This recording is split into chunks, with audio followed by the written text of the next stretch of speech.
Welcome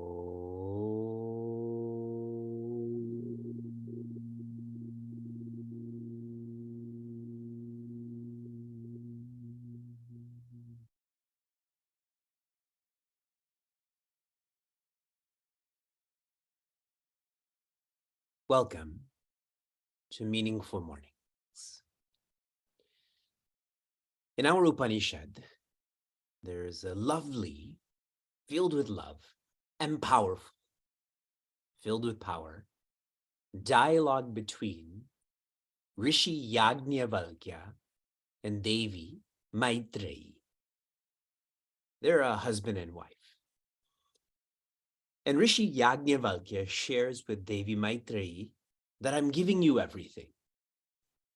And I'm moving forward in the world. And as she's thinking about what she's getting, she responds to him sharing, "What shall I do with that which does not make me immortal? What is the purpose of what you're giving me if it will go away?" So much love, so much power. Meaningful Mornings is a similar dialogue that encourages us to have the clarity that only immortality, and synonyms for this are infinity, independence, and so on. Only immortality is worth all of our efforts, any of our efforts. And with clarity, this pulls conviction, and conviction pulls confidence. The confidence of Devi Maitreyi. Bhagavad Gita in English can be translated as divine song. Now, as we reflect on a song, a typical song has a chorus, that which is repeated. So what would be the chorus of this song? In Sanskrit, Tattvamasi. In English, divinity you are. Divinity you are. Carefully analyzing, internalizing Bhagavad Gita, we come to understand and appreciate then that the subject matter relates to knowledge. Why knowledge? Because the only way that I cannot feel divinity is through avidya, which means I've forgotten divinity or I'm ignoring divinity. And so there's avidyate, which means it is non-existent. Divinity you are. Bhagavad Gita is sharing knowledge about this fact. Why do I need this knowledge? Because the only way I'm unable to feel divinity is because I've forgotten this, I'm ignoring this, and so I feel it's non-existent. And this is countered by vidya. Vidya means to remember. Vidya means to focus on.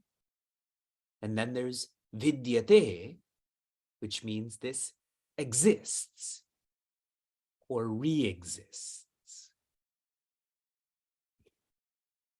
Prince Arjuna, at the beginning of chapter 2, pleads with Sri Krishna to guide him clearly.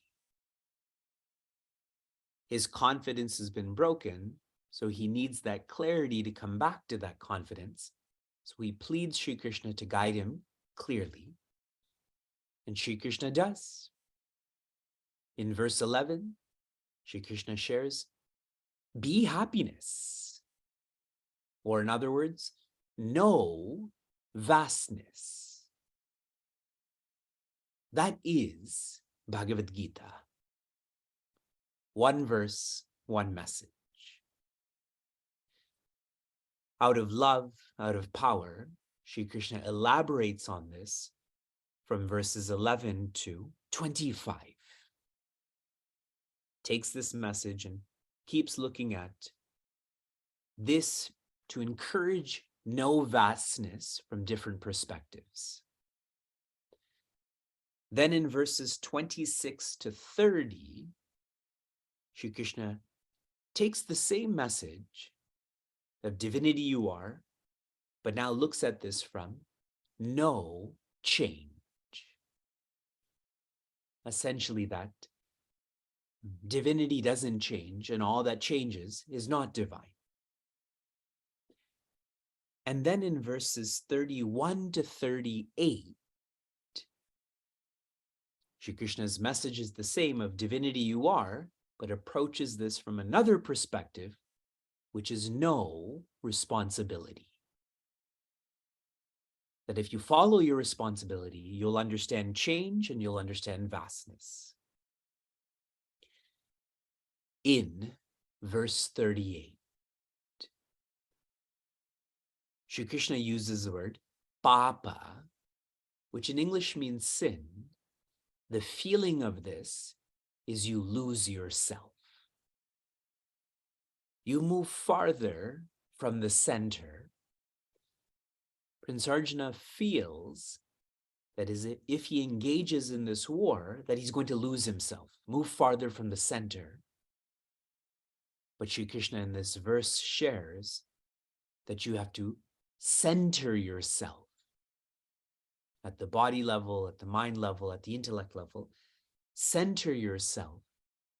Then engaging in this war becomes an opportunity to feel the right Atma. Atma itself means center.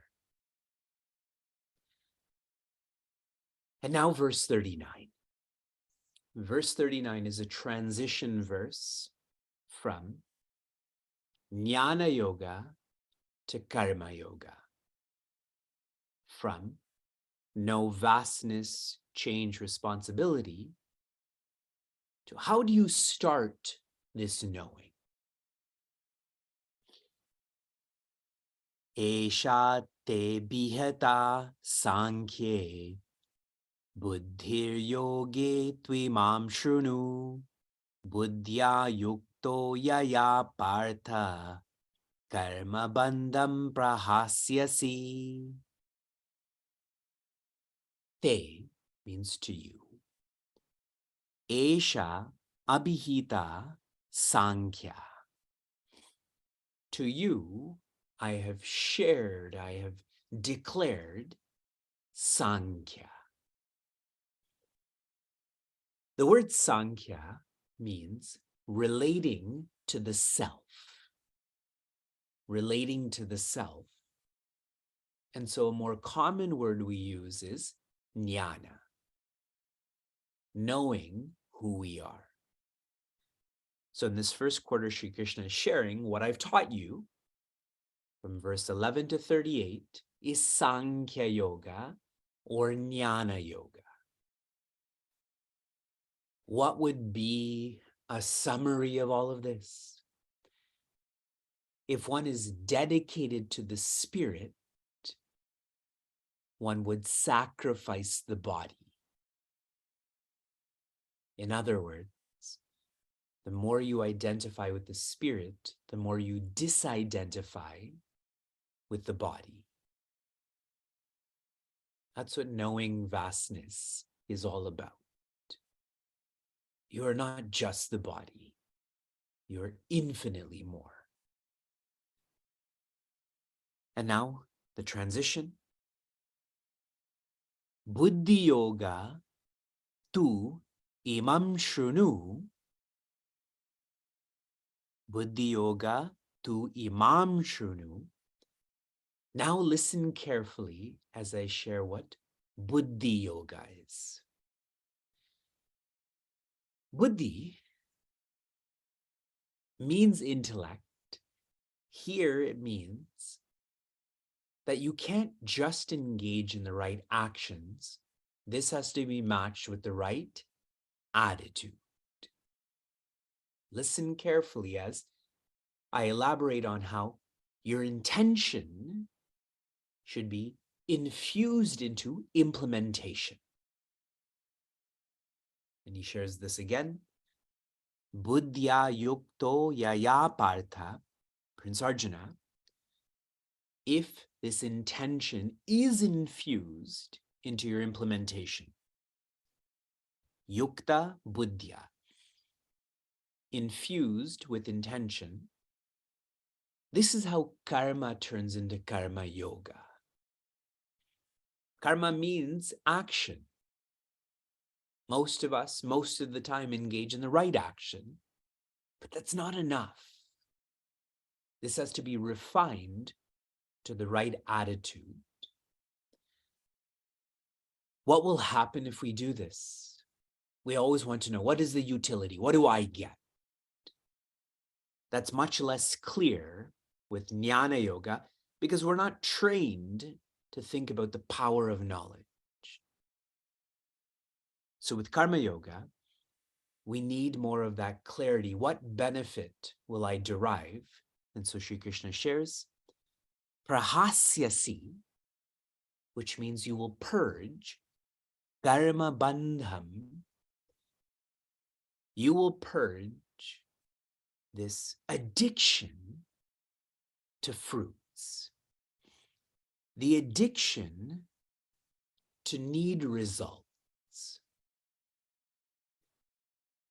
In the earlier verse, it was naivam papam avapsyasi. That if you follow Jnana Yoga, then you will not incur papa. Conversely, you will purge this. The same message is being shared in this, that as you engage in your responsibilities with the right intention, the right attitude, you will start to feel lighter. You'll cry less, criticize less, complain less. You'll be more cheerful. You'll be more content. You won't be forced to act. And so a subtle connection between verse 38 and 39 is that Jnana Yoga leads to this, and now Karma Yoga leads to the same, which shows that the final subject of Bhagavad Gita is Jnana Yoga, but the means to that is Karma Yoga. Just because Karma Yoga is more approachable doesn't mean that's the final subject of the Bhagavad Gita. It is Jnana Yoga. But how do we start? With Karma Yoga. And now Sri Krishna, for a significant portion of this chapter and all of the next chapter, most effectively shares how to follow Karma Yoga. From inspiration to application, this month we have re-recorded many meaningful mornings that were somehow lost. Verse 16, verse 19, verse 31, verse 32, verse 42, and now finally verse 39. And so in terms of what the applications for these were originally in the flow, I don't know what those are. Irrespective, each of these verses is an application unto itself. The more you reflect, the more you will practice. So that is your application. From the past, and now relatedly, this month we will release the recordings for chapter 2, because now we've completed all of the recordings. Be sure to watch these in sequence so the train of thought is well connected. Shanti, Shanti, Shantihi. Be safe, be sound, be serene, be joy.